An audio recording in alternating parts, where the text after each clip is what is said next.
What's up, guys? It's Caliber here. And the Beast. And I'm Sarah. What are we coming to talk about today, babe? We are going to talk about the new live-action Pokemon movie, Detective Pikachu. Yes. I know that you had some thoughts about it. Honestly, my first thing, I saw the trailer. I'm not sure when it dropped. I think it dropped like 2-3 days ago. And just like this time last year when Pikachu talked, it's murdering the internet. I think it's cute.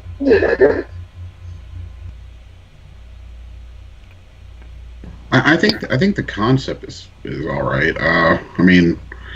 But I don't know. Like, I think it raises a little bit of red flags to me. It makes it sort of depressing, really, because before it was only Meowth that could talk, and they were like, okay, just Meowth is the one that could talk, whatever, and that's just in the anime anyway. But they finally came with a backstory, like later on, that he did it because he just like learned it and persevered until he learned how to speak. But before that, it was just like he was the only one that could talk, and nobody really kind of explained why. It was just like, oh, he could talk. Okay, he's the only one who could do it. Well, So even Mewtwo couldn't talk. He could communicate telepathically.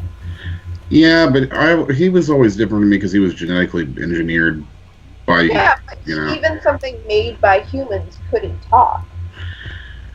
Yeah, but I always thought that's why he could talk, because he wasn't actually a Pokemon. I mean, he was, but he wasn't at the same time. Yeah, but he never spoke words out of his mouth. He mentally communicated with them. Well, yeah.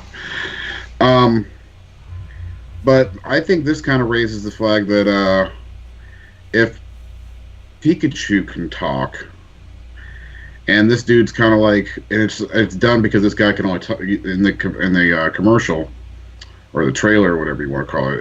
It shows that he's the only one that can hear him, and everybody else just hears the regular, like, Pika speak or the other, So I don't know. I mean, like, that just raises, like, so if he can only hear him, and everyone and Pika can understand all the other Pokemon. So we're putting sentient beings in servitude, pretty much. I mean, that's kind of the gist of the whole concept there. Before, it was just a bunch of animals that were kind of ranching together and kind of like still putting them in like dangerous fights, which, it's kind of like dogfighting, whatever it was. But then again, now they're sentient beings, and we're like forcing these like intelligent species to basically battle it out and be our servants. I don't know. Sounds like a downside. Has been like a controversy about Pokemon for a really, really long time.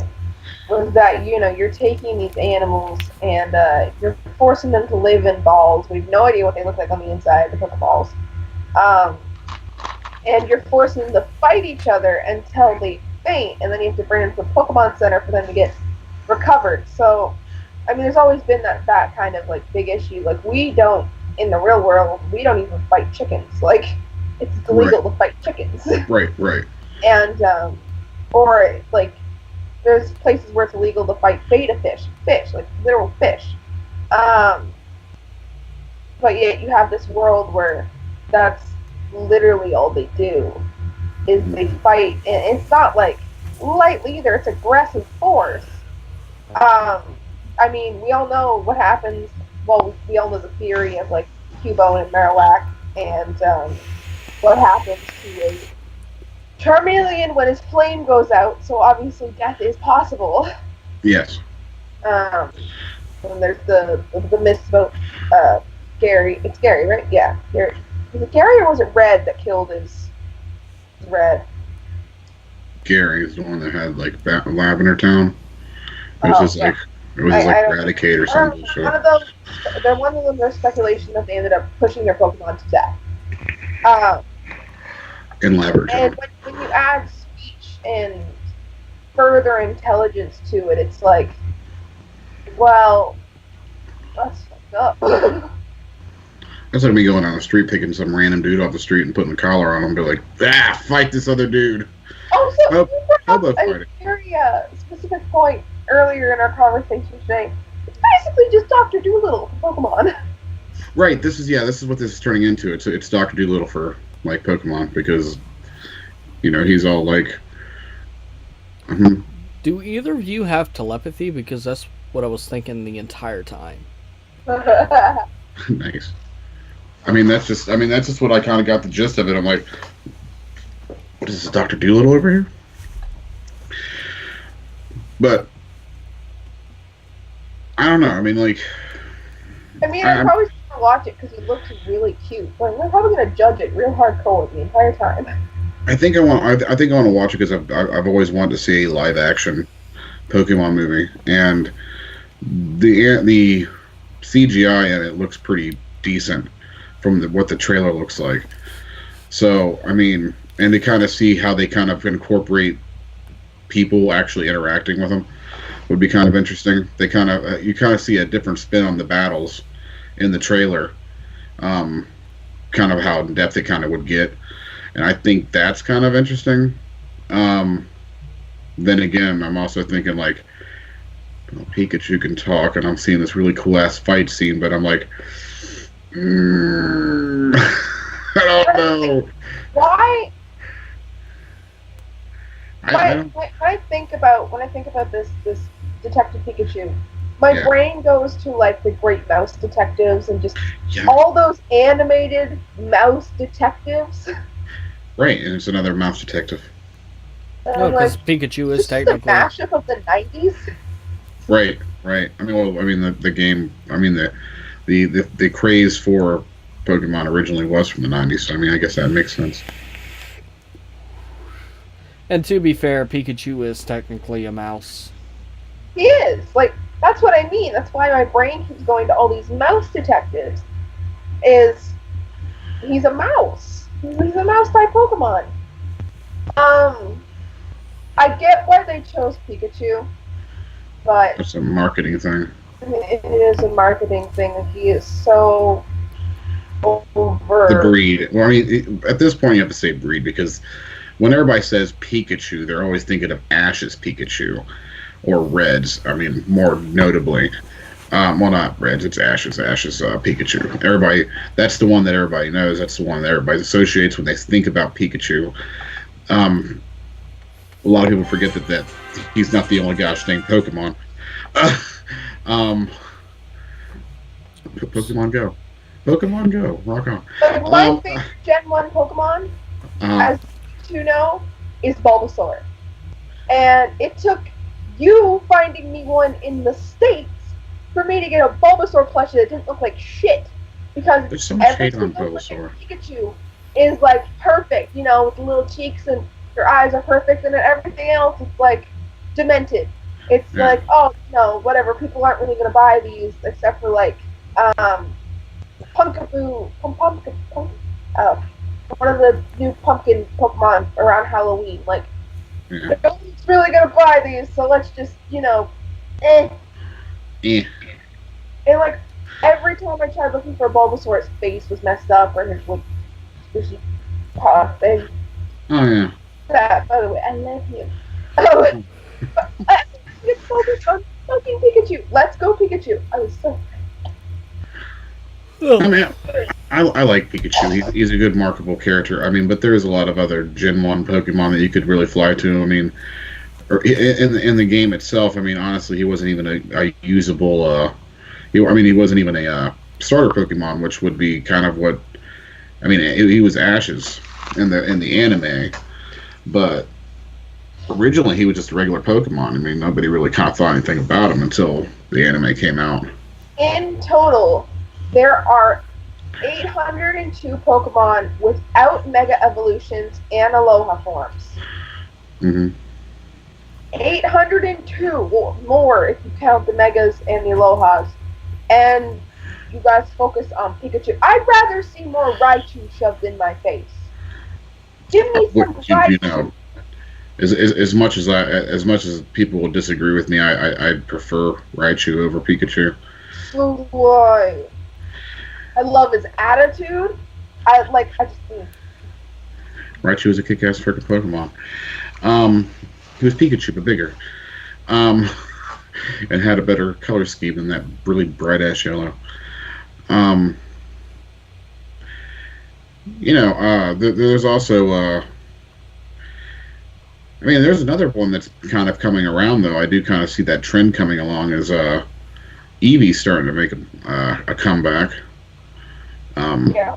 Which was always one of my favorite ones, only because he could, had the multiple different evolutionary paths. I love Umbreon. Yes, Umbreon's awesome. There's But all these really good Pokemon that just don't get the attention. Like, back when there was just Gen 1, the Pokemon that got the second most attention to Pikachu was Togepi. And that's because Misty carried around a Togepi. well, I mean, The three, like, from what I remember when I was a kid, the three Pokemon that, like, had the most merchandise and were kind of shoved down people's throats were Pikachu, Togepi, and Vulpix. Because those were the three Pokemon that the main three kept out of their Pokeballs. yeah, I see that. Togepi didn't have one. Yeah, I didn't think so. It was just an egg that they hatched, some random like mystery egg that they didn't know what it was. But that being said, when the game came out, like originally, because it was blue and blue edition and red. So the ones that used to get pushed a lot before the anime came out was Charmander and his evolutionary line and Squirtles. They always left freaking Bulbasaur out of the dust. It was saddening. Right? I love Bulbasaur. But that's been like a trend, like across the map. It's like there's like always like an unwritten rule that you don't choose the grass Pokemon for the starter Pokemon. And I always went against the grain. Can anybody guess what my favorite Gen 1 Pokemon is? I do not know. It's quite simple. I boast him on my... I boast his stats often. Raticate. Oh, yeah, Eradicate. Oh, that's not a starter. But it is Gen 1. It is Gen 1. He said Gen 1. Oh, I heard starter. That one's on me. I think that's what I was saying a minute ago. But yeah, he just said Gen 1. Yeah, that's a good one. Yeah, Eradicated. Very common, bro. Which I believe he is a rat-type Pokemon? Yeah. He's normal, and he there's also a dark. I think he's got like a dark version too, which I think is pretty badass. If I had to choose a favorite Pokemon of all time, it's always been a cross between like two of them, because I always liked Cubone and Marowak. I always just like that backstory. It's just fucking disheartening and shit. It's sad as hell. And then that and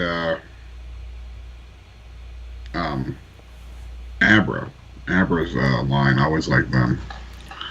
Although I will say this.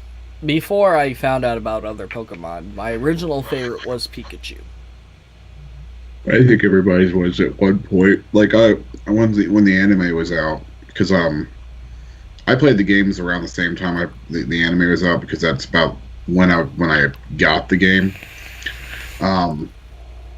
Pikachu always was like, I was a fan of the show, so I mean, like, obviously, like, that was one of your favorite characters because it was like an ongoing thing.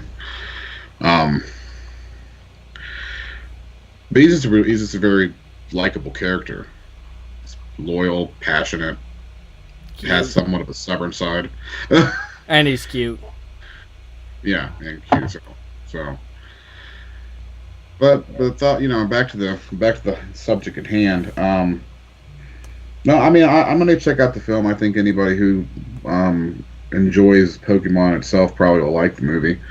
It's a live action Pokemon movie, guys. I mean, let's not freaking look a good horse in the mouth. Years, we can't complain too much.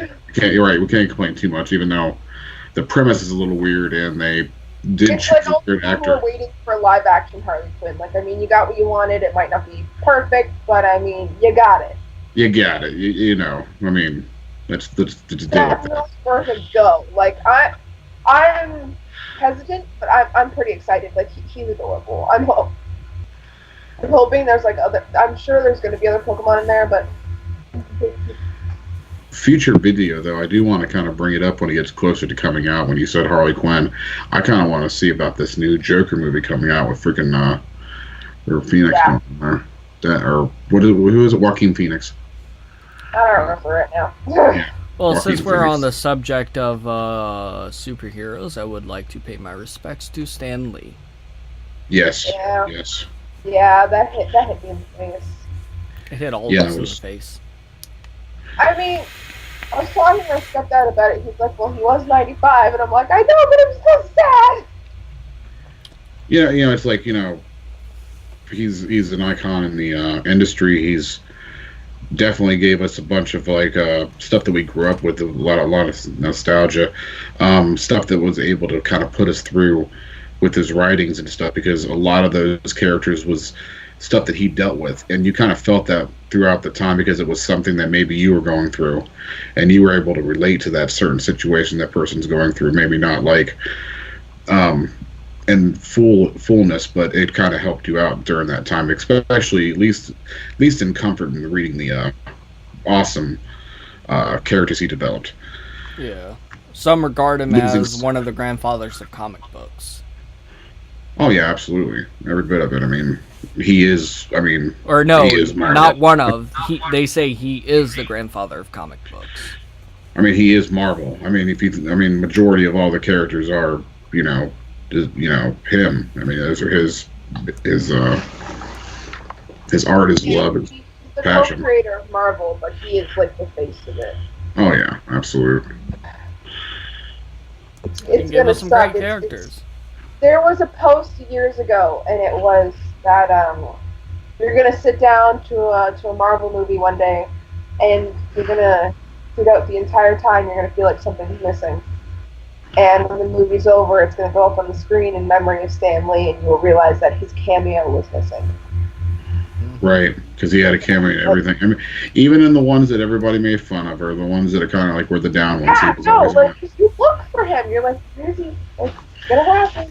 right. I will Just say became a this thing. on this note: one of the best. Who made the Spider-Man series? I think he did. I think he had a hand in that, didn't he? I know he did Hulk. I know he did Iron Man. And I don't know if it was like his complete work, but Either way, I will say this: Spider-Man: Homecoming has to be the best Spider-Man to date. Just putting that out there. But I've shared a lot of. I grew up watching Marvel. Yeah, Legit. Spider-Man was Stan Lee. Yeah. So I grew up watching Marvel. So this kind of hits me really hard. It's like I grew up watching the Fast and Furious franchise. When Paul Walker died, that that's hit me. not Marvel, but I get it. Yeah. Well, anytime I've You're making a comparison to Paul Walker, but you didn't actually say that you were. No, I'm not making a comparison. I'm just saying when any like character or director or creator or somebody that I absolutely love dies, it hits me hard. It wasn't even supposed to be a comparison. That's not what I meant. But okay. Yeah. Anyway. I, But I'll probably see the Pokemon movie too. yeah. Oh yeah. I think it's gonna be good. I have high hopes for it. Oh, but anyways, guys, if you enjoyed the video, leave a like down below. Don't forget to comment and subscribe. Don't forget to subscribe to S13_the Beast. Don't forget to subscribe to Terror Storm. This is a Storm family signing out.